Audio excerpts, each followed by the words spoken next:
So here is how you enter Tittibhasana.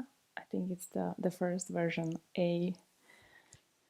I actually always start from the B version, where you put your feet a little bit wider, then your hips, and then you try to work your body as deeply into that fold as possible. You can always use your hands to help yourself in a passive way, and then eventually you want to bend your knees and walk your shoulders underneath those knees.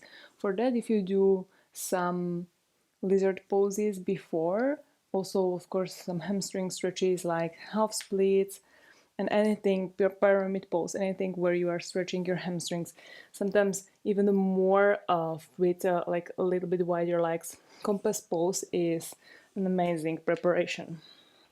So lizard pose, pyramid pose variation, half splits, and compass pose is my favorite to stretch those hamstrings in preparation for the firefly or Tittibhasana.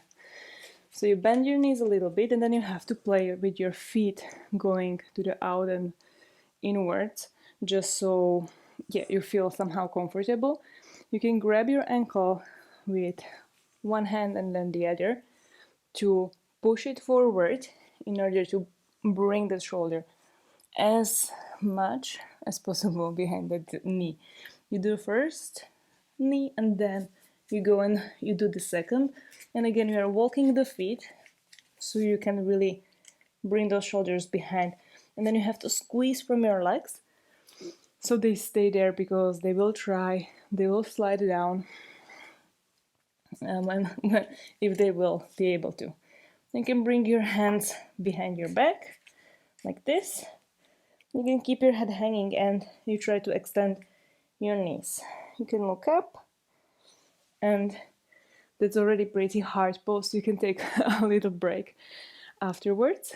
And if you are ready, if this is somehow becoming more accessible for you, then you want to bring the palms down as wide as your shoulders. You use your fingertips, you press the fingertips into the ground, and then you sit your hips onto your elbows. This is rather comfortable. You also should stretch your wrists definitely before attempting this. Then maybe you bring one foot up, second foot up. Maybe you try to extend your knees as much as possible. And probably you will fall back because you're not leaning forward enough. So if you could notice, I was like with everything leaning forward. Also, there is really a lot of bending in your wrist. So this is why that preparation for the wrists is important. Coming from seated position, it's a little bit harder because you have to like lean up and lean forward to bring your hips up.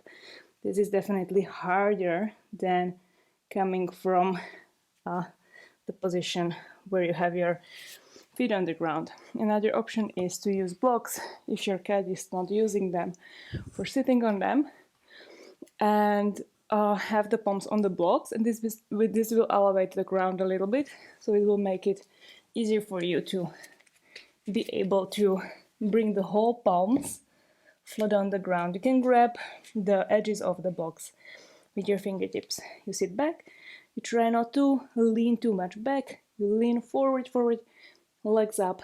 Maybe you go for the second variation where you raise your hips up. You press really hard. It's a really nice core exercise. So yeah, thank you for watching. Let me know in the comments if you learned something new, and see you in the next video.